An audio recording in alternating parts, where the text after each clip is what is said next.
Olá, meu nome é Valéria, eu vou apresentar sobre o livro Materiais de Construção Civil, capítulo 29 e 30. Primeiramente, eu vou falar sobre o capítulo 29, que diz sobre as patologias em pisos industriais de concreto revestidos por argamassa de alta resistência ou por revestimento de alto desempenho. Então, sobre as patologias em pisos industriais de concreto, tem ali uma apresentação das principais falhas e anomalias encontradas nos pisos industriais de alta resistência e de revestimento de alto desempenho, que seriam os RADs.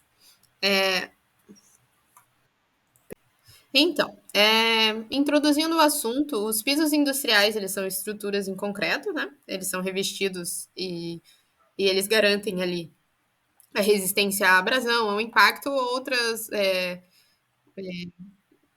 problemas mecânicos ali que tiver, né? Ou abrasivos que tiverem. Então, o estudo ali feito pelo livro, ele foca mais nos pisos revestidos com argamassa de alta resistência e os revestimentos de alto desempenho. Os pavimentos de concreto simples não são falados nesse capítulo, porque eles possuem métodos e os requisitos ali diferentes dos que são impostos ali para os projetos do RAD. Então, o diagnóstico que é feito ele é baseado nos sintomas aparentes e nas patologias que vão aparecer.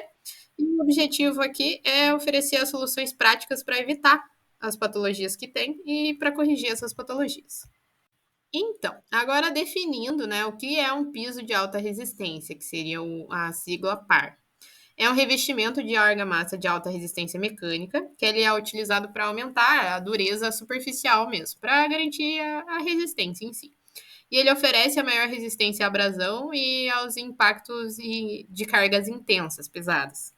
Então, conforme a NBR 122/60 de 2012, esse piso de alta resistência ele garante a uniformidade e a durabilidade em pisos sujeitos a esforços mecânicos severos, né?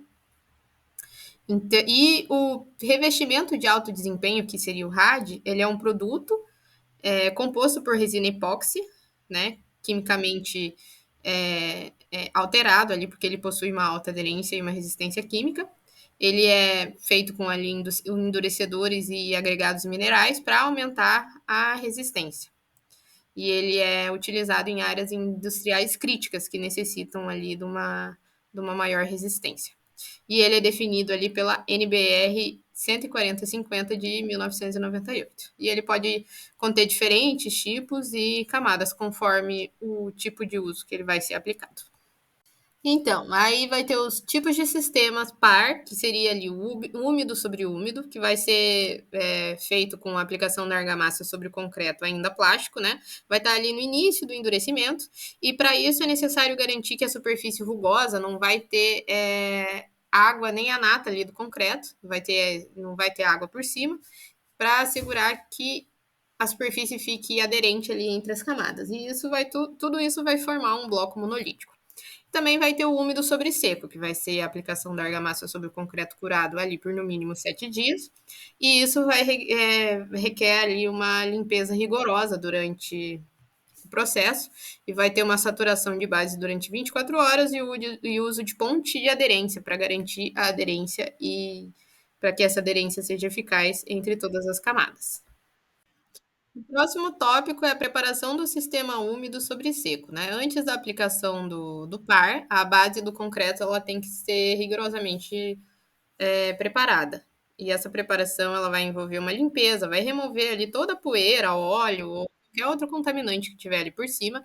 Depois vai ter a saturação, que vai ter que manter a base úmida por pelo menos 24 horas. Então vai ser molhado tudo ali durante um dia inteiro. A ponte de aderência, que vai ser a aplicação de argamassa plástica com o traço 1:1, que vai ser cimento e areia, garantindo essa aderência que é necessária. E o contrapiso de correção, que seria ali o traço de 1:3 de cimento e areia com espessura para poder absorver as tensões internas. E agora eu vou falar um pouco sobre as juntas nos pisos ali de alta resistência, né? As juntas elas servem para dividir o piso em placas para que não tenha fissuras, rachaduras ou qualquer outro problema que possa vir ali ter por causa da retração ou da movimentação em cima do piso. Então, como que é feito ali a úmido sobre úmido? Elas são executadas ali com ranhuras, né? É feita uma ranhura moldada ali enquanto a argamassa ainda está fresca. Ou é feito um corte com um disco diamantado ali, com equipamento que vai servir para isso, após o endurecimento.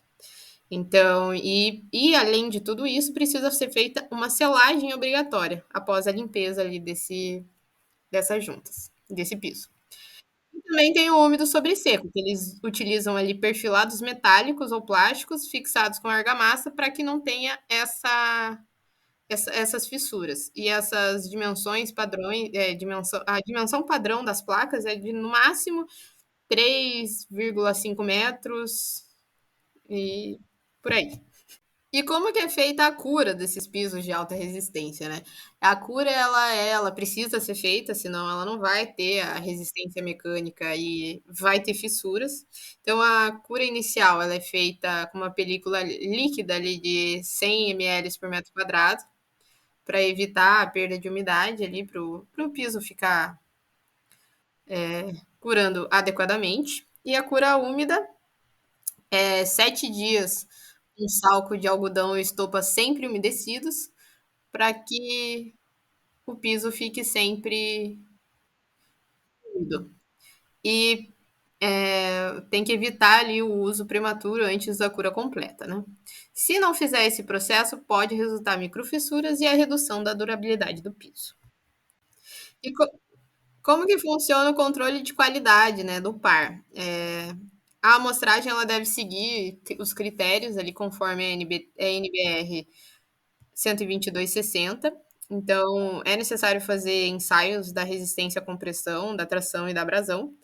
E precisa ali dos lotes de inspeção limitados ali a 10 metros cúbicos de argamassa ou a 100 metros quadrados de área revestida. A aceitação baseada na conformidade com os requisitos das normas. E caso os ensaios indiquem falhas ou soluções, pode ser feita ali uma demolição parcial ou a restrição do uso. A classificação das patologias, né? As patologias elas são classificadas conforme a origem. Então, vai ser ali das falhas de projeto, né? Antes de fazer qualquer tipo de edificação, de qualquer piso, é necessário fazer um projeto. Se houver falha de projeto, provavelmente vai ser por dimensionamento inadequado, ausência de juntas, ou até as especificações ali dos fabricantes vão estar de maneira incorreta. As falhas de execução, que também é bem comum, né? Problema na aplicação, a mão de obra que não sabe executar direito, a cura ou a selagem, isso tudo também dá esse problema. E os materiais inadequados, materiais de baixa qualidade ou com incompatibilidade, pode ser que use algum material que não tenha compatibilidade com o outro e acaba dando até alguma reação química que não vai ser legal.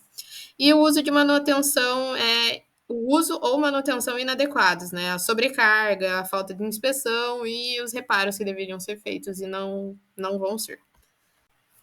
Tá, e agora a gente vai falar sobre as fissuras, né? Quais são os tipos e as causas das fissuras? Então, as microfissuras são aquelas bem minúsculas, elas são causadas pela retração hidráulica ou plástica. Então, elas são causadas ali quando não é feita uma cura inicial da maneira que deveria ter sido feita.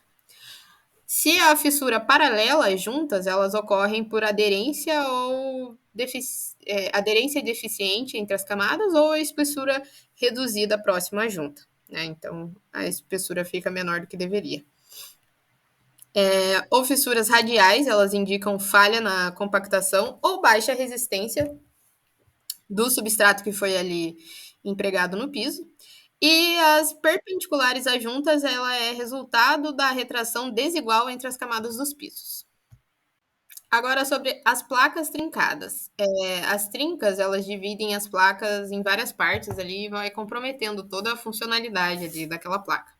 As principais causas dessas placas trincadas é o concreto ser de baixa qualidade, né?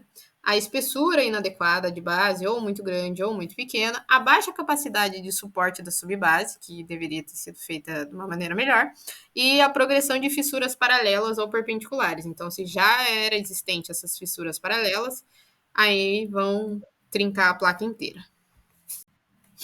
Agora, sobre os desníveis entre as placas, né, que seriam ali os degraus ali entre as juntas, eles ocorrem quando tem deslocamento vertical permanente entre as placas.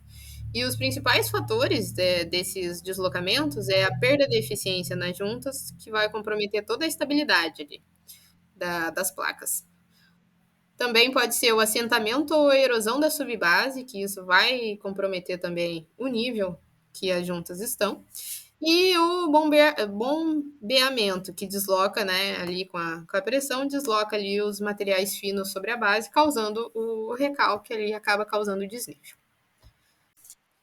Mas o que é este bombeamento, né? O bombeamento é a expulsão de finos plásticos que seriam a lama fluida, né?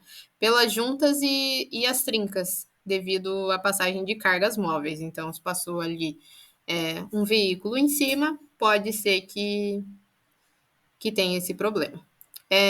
E no que isso resulta? Vai resultar na perda do suporte das placas, vai resultar no aumento das tensões da tração, né? Então vai aumentar a fadiga do peso e vai deixar aquele piso ali mais suscetível a ter qualquer outra patologia. E também vai resultar na redução da vida útil do piso e a necessidade dos reparos recorrentes. Então, esse também é um grande problema. E agora falando sobre esborcinamento das juntas, o que é isso? O sintoma é a quebra das bordas das placas em formatos de cunha nas juntas. E o que gera isso? A execução inadequada do corte das juntas, ali feito pela máquina ou por qualquer outro adereço. A exposição ao tráfego pesado, então se passar ali veículos muito pesados vai causar esse problema. E se tiver ali um impacto contínuo, vai piorar. E a infiltração de água e de materiais que não vão ser compatíveis ali com o concreto que foi inserido, isso vai agravar as fissuras. Agora falando um pouco sobre o desgaste e a desagregação. O desgaste ele é causado por abrasão excessiva e, esse desgaste ele é especialmente em pisos com agregados de baixa resistência.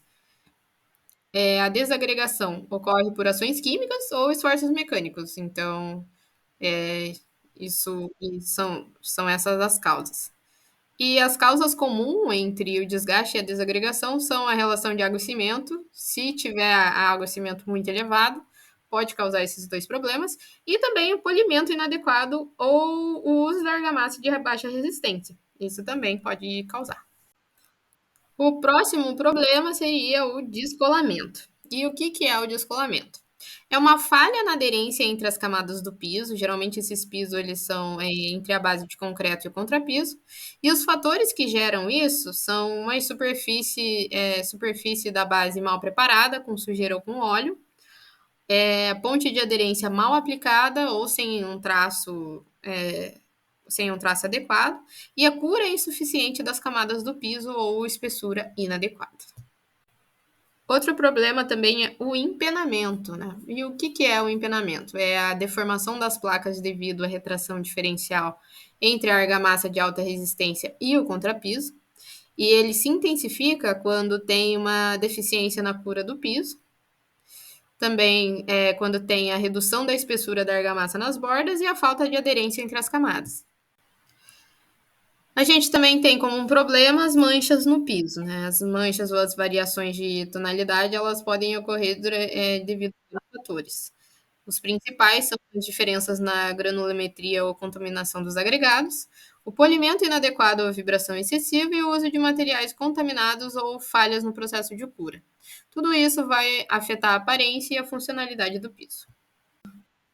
E as patologias no RAD? Quais são as classificações dessas patologias? As patologias no revestimento de alto desempenho, elas têm 4 categorias. A primeira é falha de projeto, que seria ali a especificação inadequada para as situações que vão ocorrer, as falhas na execução, né, aplicação incorreta ou sem seguir norma, ou a falta de mão de obra qualificada, os materiais inadequados, que seriam ali a incompatibilidade com as condições de uso ou até algum problema com as reações químicas que vai ter a incompatibilidade com os produtos, e o uso e a manutenção incorretos ali. Então, a sobrecarga, abrasão, produto químico agressivo ou qualquer outro problema que possa vir a ter.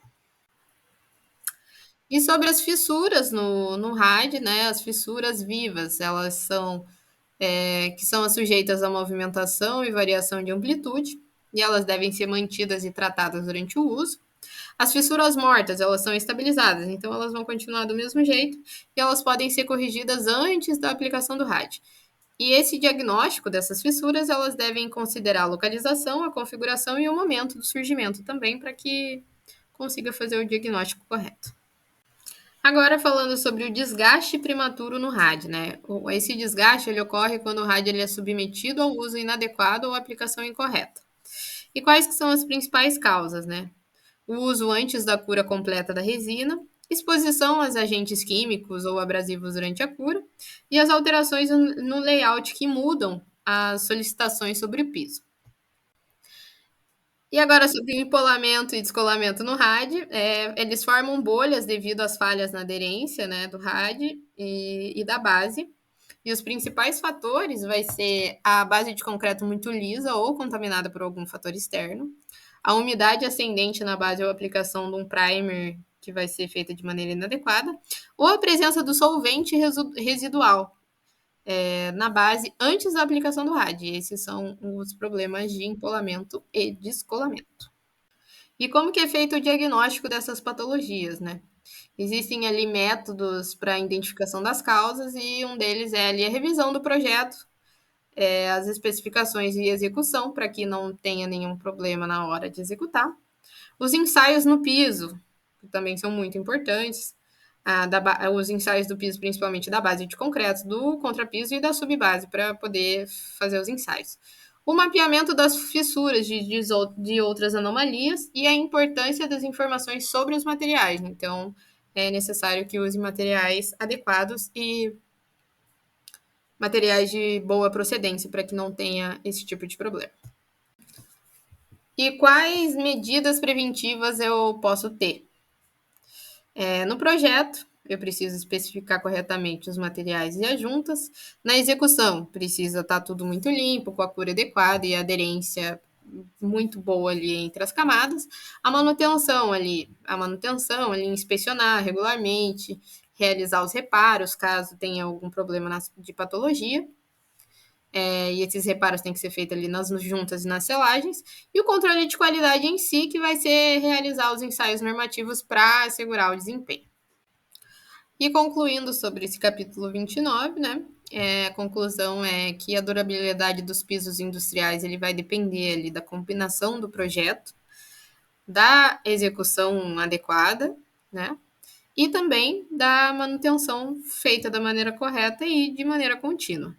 As patologias, como as fissuras, os desgastes e os descolamentos, os empenamentos também, elas podem ser evitadas ali todas com cuidados preventivos. E os usos das normas técnicas ali, a 12260 e a 14050, elas são essenciais para garantir a segurança e a funcionalidade de qualquer piso, contrapiso de alta resistência que for executado. Agora eu vou falar sobre o capítulo 30, que fala sobre os revestimentos de argamassa inorgânica e cerâmicos. Então, introduzindo sobre o que o capítulo fala, ali o Centro Tecnológico do Falcão Bauer, ele tem analisado as anomalias em revestimentos que podem comprometer a estética, a proteção e a durabilidade de alguns componentes. Então, essas patologias elas podem surgir por falhas de projeto, desconhecimento dos materiais, erros nas execuções do projeto ou problemas de manutenção.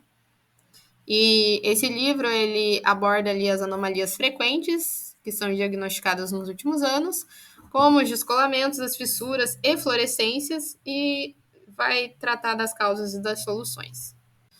Primeiro falando sobre as falhas em revestimentos, né? Os problemas de falhas nos revestimentos, eles podem afetar tanto o desempenho funcional quanto a estética dos revestimentos também.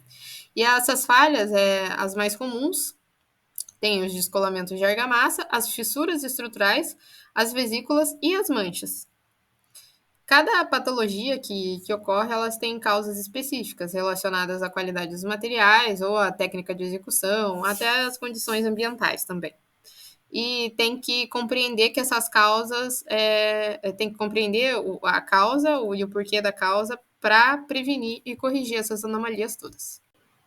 Agora eu vou falar sobre os descolamentos em argamassa. Esses descolamentos, eles podem ocorrer quando tem ali uma separação entre a camada de argamassa ou entre o revestimento e a base. Eles podem se manifestar como bolhas, pulverulências ou destacamentos completos, e daí vai afetar uma área maior. As principais causas, elas são quando se inclui o cal não hidratado, o excesso de cimento ou a base inadequada, também a falta de aderência. E os cuidados como o preparo adequado da base, o controle da inspeção do revestimento, são necessários para que não haja o descolamento da argamassa. Esse descolamento por empolamento, ele resulta ali nas reações expansivas. Então, a hidratação do cal ou óxido de magnésio na argamassa pode resultar as reações expansivas. As expansões volumétricas, elas podem causar bolhas e destacamento da camada superficial. A cal que deve ser utilizada, ela tem que atender às normas ali da NBR 7175, que vai limitar o teor de óxidos livres em 10 a 15%, mais ou menos. E os ensaios de estabilidade e controle da proporção da cal na mistura são necessários ali para que não haja os empolamentos. E os deslocamentos em placas agora. As placas endurecidas ou quebradiças, elas podem se desprender ali se não tiver uma boa aderência entre as camadas.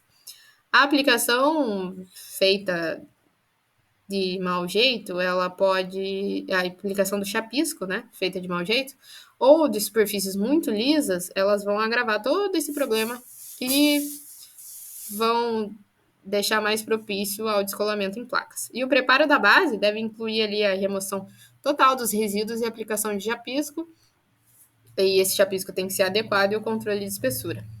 A NBR 7200, ela especifica as normas técnicas para assegurar toda essa aderência entre camadas.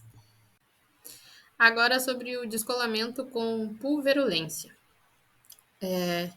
Esse tipo de descolamento ele ocorre quando a argamassa ela se desagrega e começa a esfarelar.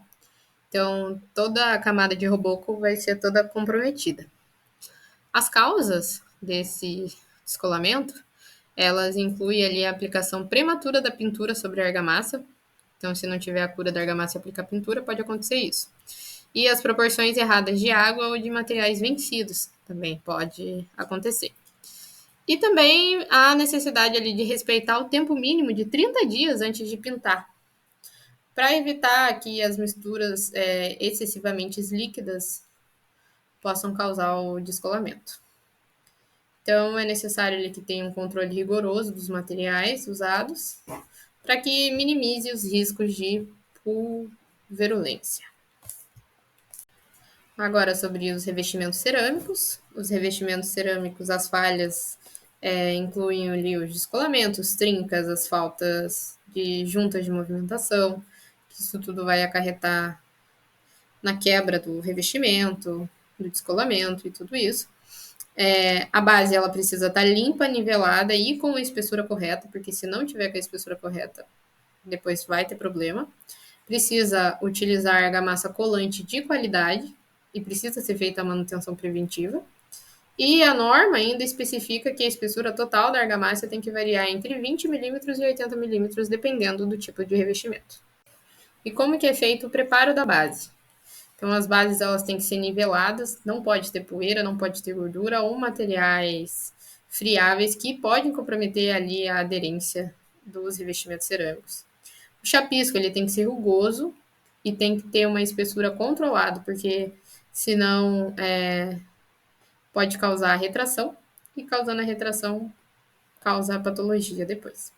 As bases do concreto liso, elas têm que ser escovadas ou feito o apicoamento. E o uso de chapisco ativado também é melhor para ter ali uma melhor ancoragem. E precisa ser umedecido a base antes da aplicação de cada camada de revestimento, porque aí reduz a sucção de água e vai melhorar toda a aderência. Agora, a argamassa colante, né? A argamassa colante ela é composta de cimento, areia e aditivos. E todos esses compósitos eles vão aumentar a aderência e a flexibilidade. Ela é essencial respeitar ali o tempo de mistura e o repouso indicado pelo fabricante, ali, que normalmente em média 15 minutos.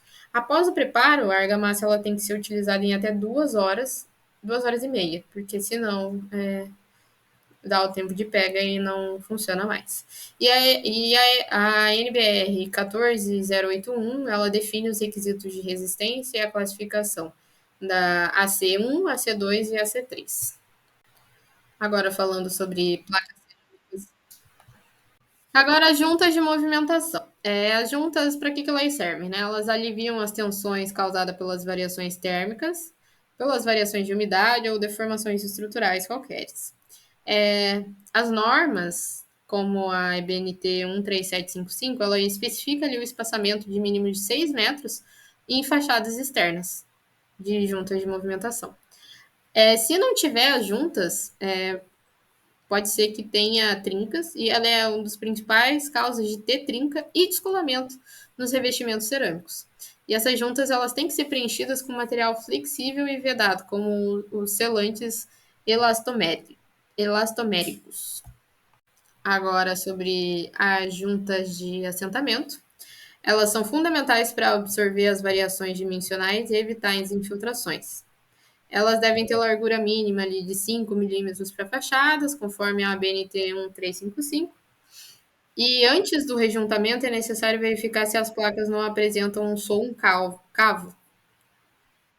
O material de rejuntamento deve ser aplicado após 3 dias ali do assentamento. Também a argamassa para rejuntamento, ela é classificada como tipo 1, de tráfego leve, placas com alta absorção, e tipo 2, de tráfego intenso e de baixa absorção. Ela precisa atender a BNT NBR 14992 e ela tem que ter os requisitos mínimos de resistência e durabilidade.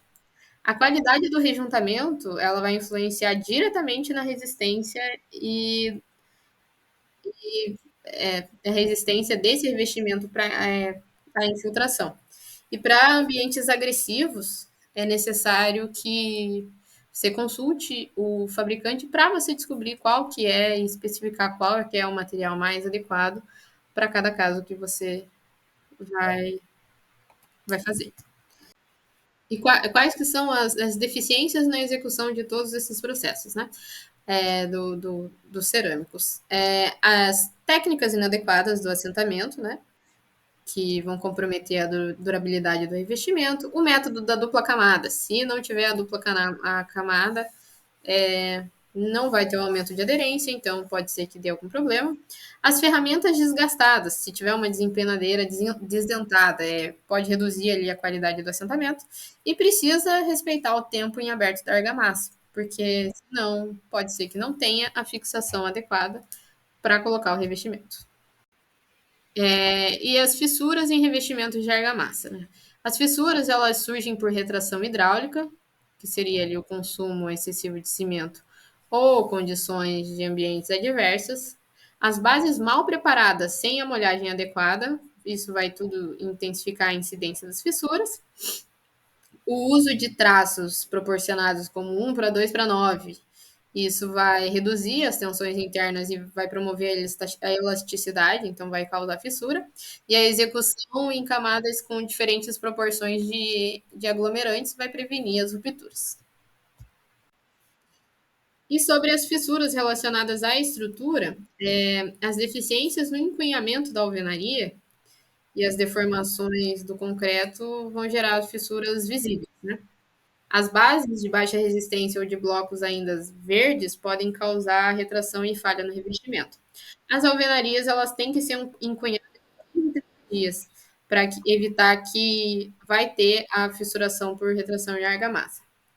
E as soluções que nas fissuras relacionadas à estrutura incluem ali o uso de tela para que melhore que não tenha a fissura, a tela de poliéster ou aditivos expansores de argamassa.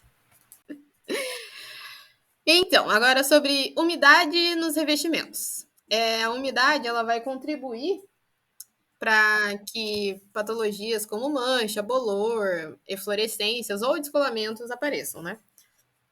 Elas podem ser causadas por capilaridade, infiltração de água, ou até por condensação nas superfícies frias. A impermeabilização horizontal e vertical elas são essenciais para que não tenha absorção de água, então isso daí vai prevenir. E os métodos como drenagem, injeções químicas podem minimizar ali os danos nas paredes úmidas. E o que são as eflorescências, né? Elas são depósitos salinos que elas são provenientes de materiais como cimento e agregados. As condições ali para o aparecimento dessas eflorescências são os sais solúveis, a presença de água, né? E a pressão hidrostática. A limpeza inadequada com ácidos, ela pode intensificar essa formação dessas eflorescências. E o que eu posso fazer para solucionar é escolher um material de qualidade para proteção de para que tenha uma proteção adequada ali contra a umidade, um impermeabilizante ou alguma resina que possa conter esse problema. Vesículas no revestimento. Elas aparecem por impurezas na argamassa, como a cal não extinta, torrões de argila ou compostos orgânicos. Então, essas bolhas incham, elas começam a aparecer na pintura e elas deixam o reboco exposto. Pode ser também pela contaminação durante o transporte e estocagem dos agregados e podem contribuir, todos esses problemas podem contribuir ali para as vesículas no revestimento. E a prevenção disso inclui o uso da areia limpa ali na hora que for fazer o traço e também no controle rigoroso dos materiais. E as manchas nos revestimentos, elas podem ser causadas ali por mofo, algum problema com micro-organismo, ferrugem ou até resíduos químicos podem aparecer manchas. As áreas que têm umidade muito acumulada, como num banheiro, numa lavanderia, ela tem maior probabilidade de desenvolver essas manchas. E quais são as soluções, né? As soluções, elas incluem a limpeza ali com hipoclorito de sódio e a remoção dos agentes contaminantes. E também o controle da ventilação e da drenagem vai reduzir toda a recorrência das manchas. Agora sobre os revestimentos em fachadas, a aplicação em fachadas ela tem que ter uma atenção especial para não existir falha nem estrutural nem estética, né? As juntas de movimentação elas têm que ser respeitadas conforme a NBR 13755. As placas cerâmicas com baixa expansão por umidade, elas reduzem os riscos de descolamento. E a manutenção tem que ser feita periodicamente da fachada, para que tenha durabilidade, não haja descolamento, se for num prédio não caia algum revestimento e cause algum acidente, entre outros. E agora eu vou falar sobre a retração e das condições climáticas.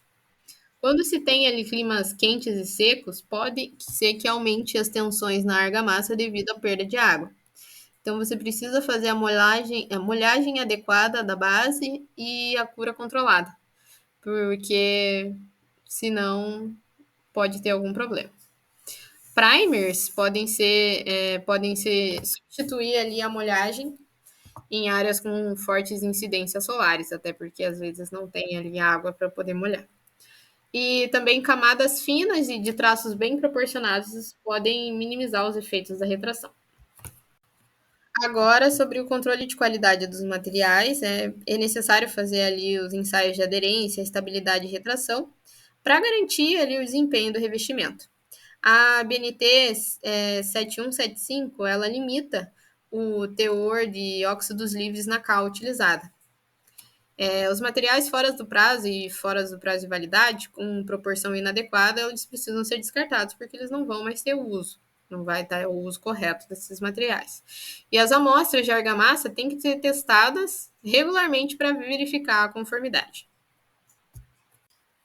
E quais que são as medidas corretivas para os revestimentos, né? Os revestimentos que têm algum tipo de dano, eles podem ser reforçados com telas galvanizadas e argamassas especiais. Você também pode fazer a substituição das áreas comprometidas para evitar a propagação de patologias. Pode também fazer o sistema de drenagem e de impermeabilização, ajustando ali conforme a necessidade que precisar. E produtos químicos também podem ser tratados, podem ser aplicados para tratar a eflorescência e também as infiltrações que podem surgir ali nesses revestimentos. E as medidas.